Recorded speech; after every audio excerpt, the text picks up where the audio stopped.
Hey folks, Steve here with a very special video for you today. This is the post-mortem video for the Arracourt campaign playthrough. Gosh, if I could talk today.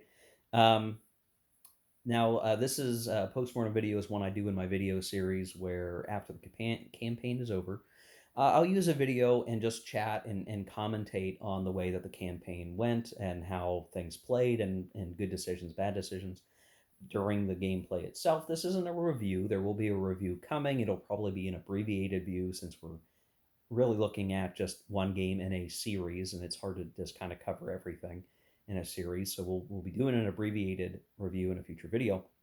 This one going to be much more just commentary on how things went, and to get something out of the way, I have to fix something basically.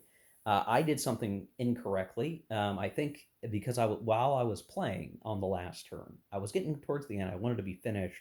I wanted to wrap up, and uh, it just didn't work for me. It was like it was rushing to get through. I had to get going somewhere, and I think I played too loosely. And coming back, I was like, oh wait a minute, that doesn't work. And it chiefly came down to understanding that wow, you can drop support from one unit as long as there's another unit that has not dropped support and is still projecting an AV, enemy zone of control. A unit that could shock attack still cannot do so, either until that unit is out of the way or it's lost its AV, even limited AV. I believe that's the case.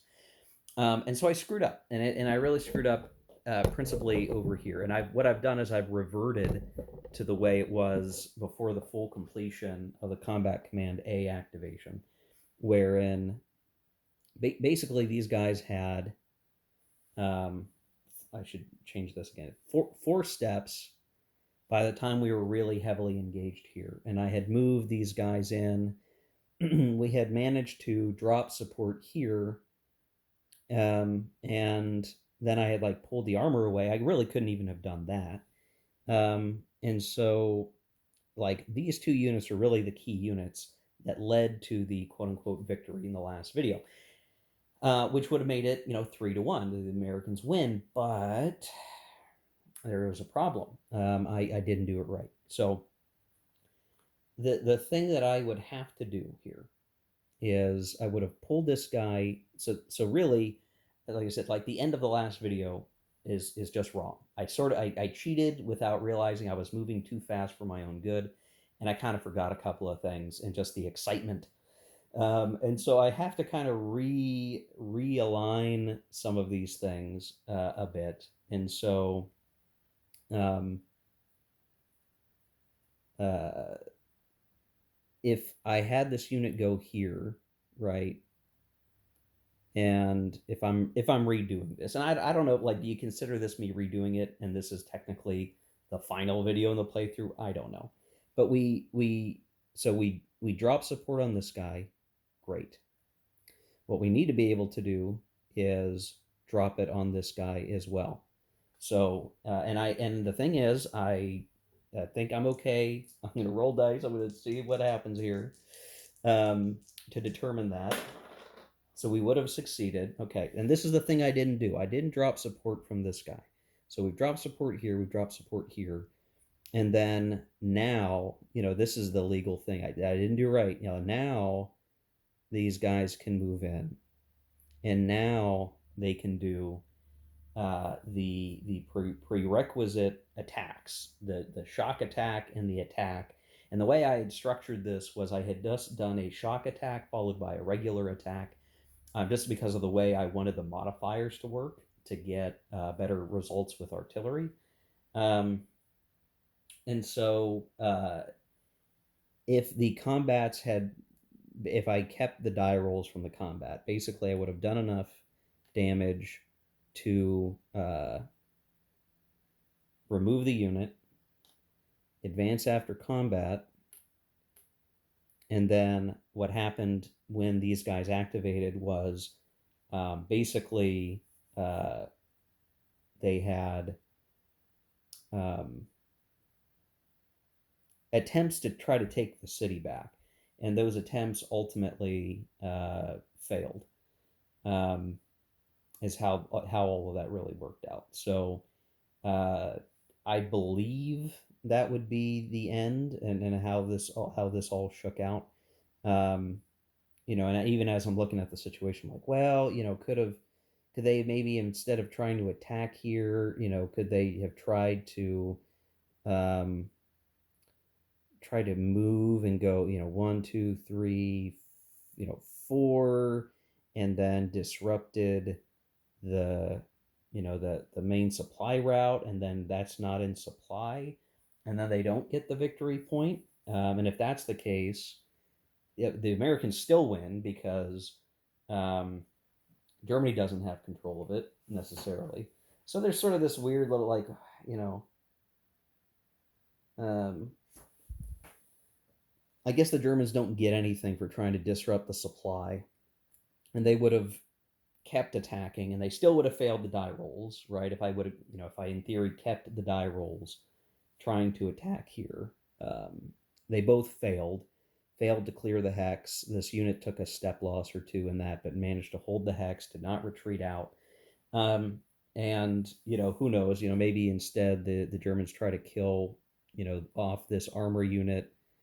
They were trying to hit it with artillery, and none of those succeeded. So I guess, just as I'm playing here, like, should that have been a draw? Well, I mean, I just did the missing die roll that I didn't do, and it succeeded in doing what I needed it to do. The problem is I'm going off of memory. I didn't record the original die rolls of all of that, and it could be I'm still missing something. So things are all a little fuzzy. So if you're watching this and you're like, hey, maybe that wasn't done right. Maybe the game was a draw, or the campaign was a draw, or maybe the Americans didn't really win. I think any of the above is acceptable. It was either a draw game or the Americans managed to just get the victory, and it was a very near run thing either way. And I'm pretty satisfied with that generally. I mean, it'd be nice to have a much more clean win where I don't have to correct a mistake afterwards. But I'll take it. I will take it. It's all fine. So, what? How? Let's talk. Now that we've resolved that, right? It's either a stalemate, it's a draw, or the Americans did win. Um, but a very close thing, depending on if only I were to play games and have infinite time to focus instead of having to rush from one part of life to the next. Um, the the whole campaign, the 13 campaign, feels like a good amount of game time. Let's start there. So if you look at a lot of the BCS series, and I should say the rest of the video is going to be mostly audio. I will point to various points on the map, but if you're doing dishes or you're multitasking, you can just listen for the most part for the rest of this video.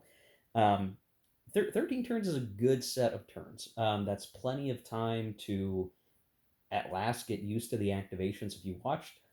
If you had the unfortunate circumstance to watch a lot of the first of turn one video, like all of that, where I'm clunkily getting used to the system again. Ooh, that was ugly, and I feel bad about that.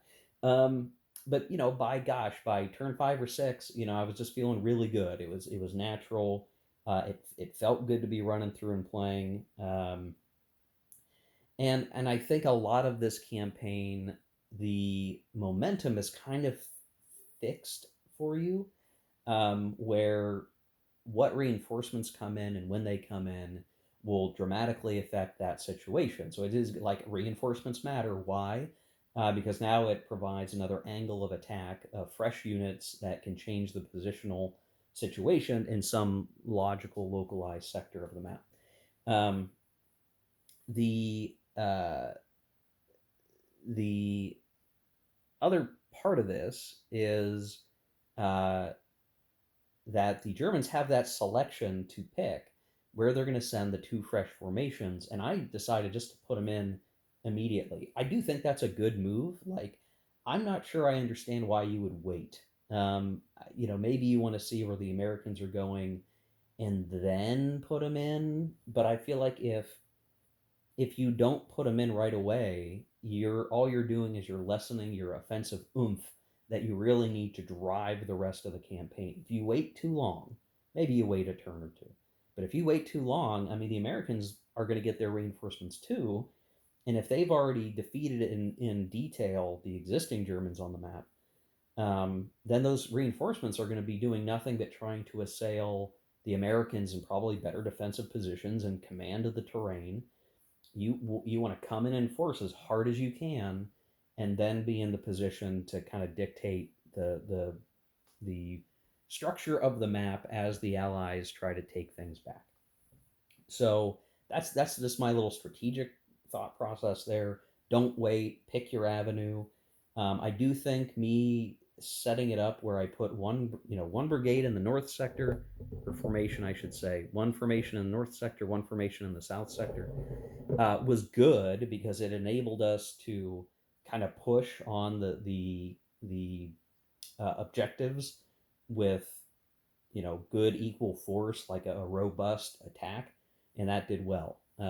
You could certainly double time something, right? Put two in one of them, but I think if you're going to do that, you just have to figure out how do you want to shift things around. Like where are your guys going to be setting their baggage trains and the HQs, and is it going to become too crowded? And you definitely don't want a crowded sector.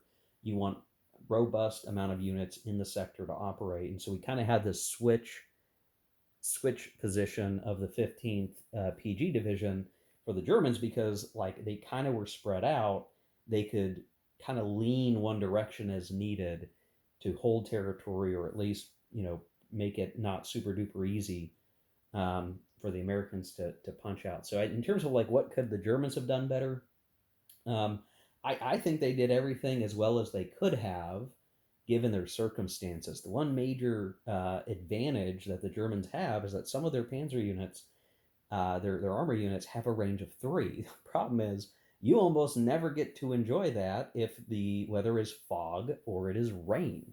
If it's rain, visibility is 2, which means that the range of the American armor and the German armor is effectively the same, which nullifies that advantage. In the fog, it's the same thing. You really have to get up in people's grill. In clear terrain, you can get that advantage, and I do think that that range advantage is super good. I mean, the Allies will have air power, but on the armor front, if you get a lot of clear weather turns, which we didn't at all in this campaign, the German range advantage just means you can plink away at enemy armor and not really care too much. You can accept the average die roll, which usually leads to both sides losing a step. In the end game here, when we were playing, the Americans are happy to get the both sides losing because they can get those steps back. They can recover their armor much better, much more efficiently than the Germans can. So the Germans don't want 1-1 losses, one on each side. But if they're shooting at 3 range, then the both sides take a step loss just means the Americans take a step loss, in which case you love that, right? Fire twice, baby. Do 2 engagements, hit those guys, and chase them and hit them again, staying just outside of their range. That's beautiful stuff. Um, but the weather in this game just means you're not going to. This is an awfully wet campaign, to be honest, which it feels interesting. Like that was weather ended up being this really interesting thing every turn. Just what's the situation going to be? Well, if the fog holds, then we're in good shape because it means that we got to make these panzers come to us.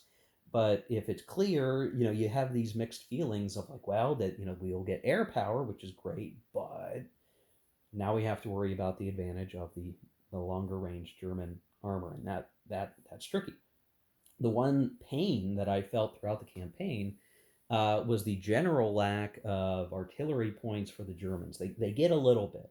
Their intrinsic artillery tends to be pretty low. I think the very best one was that 559th Purple formation that has 3 intrinsic artillery, which is good for them.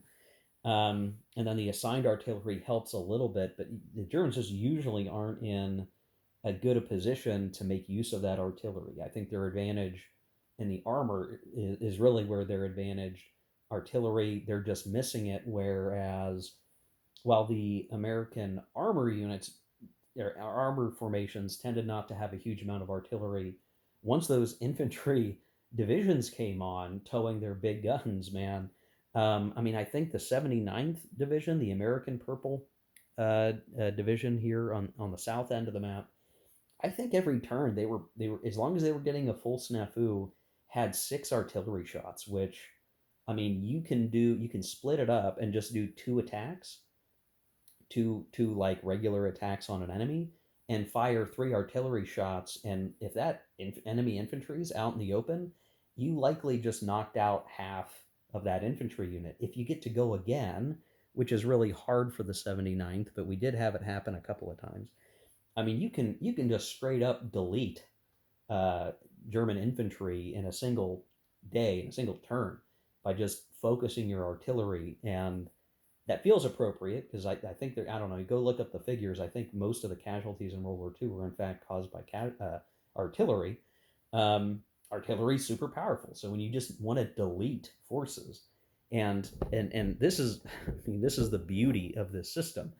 The terrain dictates your approach. The enemy forces dictate your approach, and you got to think about how you want to maneuver here. Our point was we needed to get over the river line, and we needed to get a track over the river line so we could bring the support for the infantry over. If we crossed the river without taking, an actual crossing, then we'd have to drop our support, and we didn't want that. So we had to pick our crossings and then focus fire on eliminating units, and not just retreating, but eliminating so that they could be properly cleared and allow our infantry to get over the river. So like we had this interesting little puzzle here of facing a enemy panzer division that had really good units in support. Where I mean, it's just really hard for the American units to contest the 88s, the other support.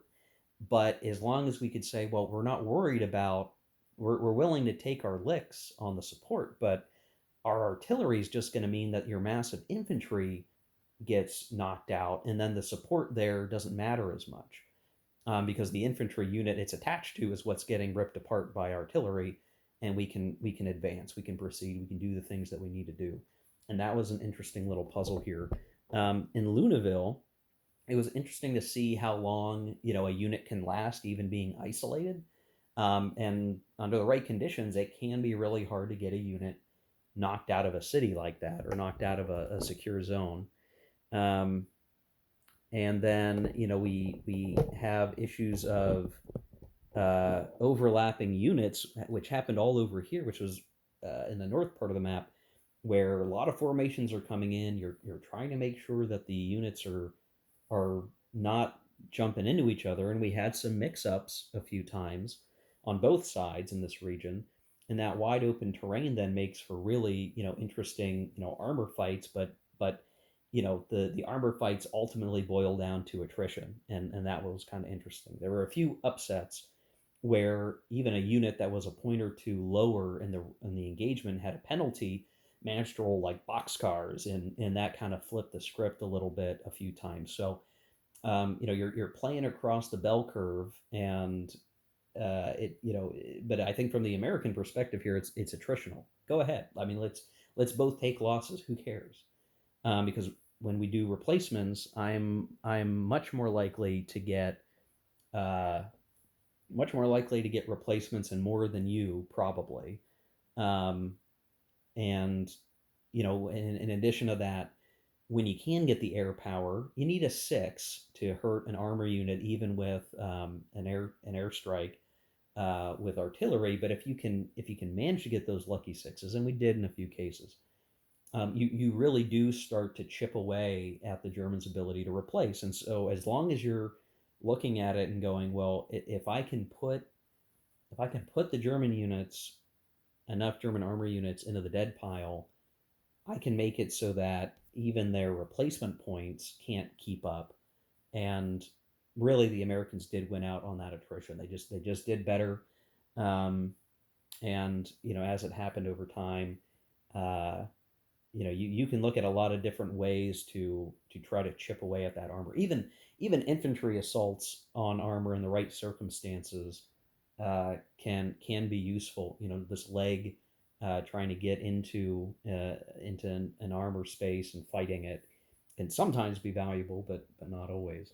Um, as the campaign wore on, I did find that fatigue mattered a whole lot. And we got to the end where, and it was funny how lucky both sides got with this. They were sitting at fatigue 3. By special rule, you either take a recovery action or you can take a chance at getting the second activation to keep doing stuff. And I did that a lot, and I ended up achieving that. Now, that's easier for the Americans who had the better HQs that could activate on a 3 or higher. The Germans much less likely to do that, but we also rolled well a lot of the time when it came to do that. So fatigue, I mean, what I probably should have done is once I was in a pretty good position, just let the fatigue cook off a little bit. But I think I was on the gas pedal the whole time this campaign. Every time I could go, I was going. Only in a few oddball places did we get a failed snafu on the first try that turned into a fatigue recovery, a failure flip, as the game calls it. Um, but in many other places, the formations were able to just keep going. Even a fatigue 2 isn't so bad as long as you're not dealing with rain and you have your HQ or your HQ on tracks, in which case, or you're using tracks for your main supply line, in which case then fatigue 2 is more of a problem. But I tended to get still a lot of good partial activations. The number of like completely failed snafus in this game, it didn't happen as much as I thought it might have. So there was always still some level of tempo operations, and just a lot of the time I was rolling 4, 5s, or 6s on the fatigue roll. So we weren't accruing fatigue as much as probably ought to be on average, I would suspect. Um, the one thing is like the situation in the north part of the map where we're fighting like right here. I think it's a little annoying. It has a lot to do with the fact that the entry points J are right here rather than just here or maybe over there. But like, okay, now we're fighting it on the map edge right next to this VP spot, and I don't know. I feel like if the map, and I realize this is a problem, in terms of logistics of making the components and everything, but if there was just like another, if the map had a little extension going vertically that just expanded the game like out to here, even just a few more hex rows would make the end of the world feel a little less clunky, because we were piled up here with a victory point hex just so close to the map edge. And I don't think if you're gonna have a victory point hex, unless it's the true terminus of a front or something, like you need a little more breathing room around a VP hex. And that's maybe one criticism of this game is like I would have rather there had been one more victory hex so that there's 5 victory points to get, and uh, there has to be a winner. You can't have a draw, and that's more of a design hit more than anything. And I don't even know it's that big a deal. Um, but still, I mean, I think the back and forth of this particular system, the way that things come together, was still very interesting. So I'm pretty happy with from that perspective. Um, I definitely think I misplayed some things. Like I have to imagine, uh, maybe it had to do with stuff over here. I think there was a case where there are some German units that I could have used better. Like, why not try to do some shock attacks with this unit? No reason not to try. They have 4 steps, and I just didn't really use this guy as much as I could have. Like a unit like this, where um, he's not the best mechanized infantry, I guess, but he's pretty darn good. So when you have units, and I'm trying to see if I've got another good one that's worth showing. Um, that I think I need to learn how to use the dual units better, because sometimes doing the screen can be very useful. The screen helped a lot in slowing certain activities down, and we definitely had to try to do that. Delay with screens in time for reinforcements. I think I could have done that better on both sides effectively, but not to become overly reliant on the screens, because these units. Where's the guy? Just the like. Okay, I could use this as a screen. Sure, yeah, I could do that. but he's got that tactical movement, and he's got he's attack capable. Well, I should look at doing some shock attacks maybe in certain situations. And I don't think I did that enough. Obviously, in part because I didn't realize you could do that with mechanized forces um, until browsing the forums and seeing commentary about it and watching some more videos. Had I realized that sooner, this might be a different game because I think maybe I could have maximized the capabilities of my units just a little bit more. That might have made a difference somewhere, and that's something I'm going to have to look forward to with Panzer's Last Stand at the convention game coming up to see like what could I have done better. Let's apply that in that game. Do the Germans or even the Soviets have any units like that? Maybe they don't. The order of battle's different. Maybe they won't have the capability, but I need to look for that. And I need to remind my opponents that that's how the rule works. Yes, I can do 2 shock attacks and then an attack. Um, I need to really look at that mechanized infantry as a really potent force on the board and use them accordingly. Um, yeah, so I think I don't know how much more there is to say. I think there's certain aspects of the game that just come together so excellently. I mean,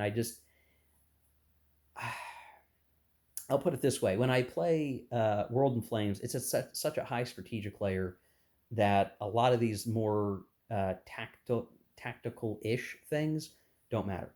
When I play OCS, the supply points matter.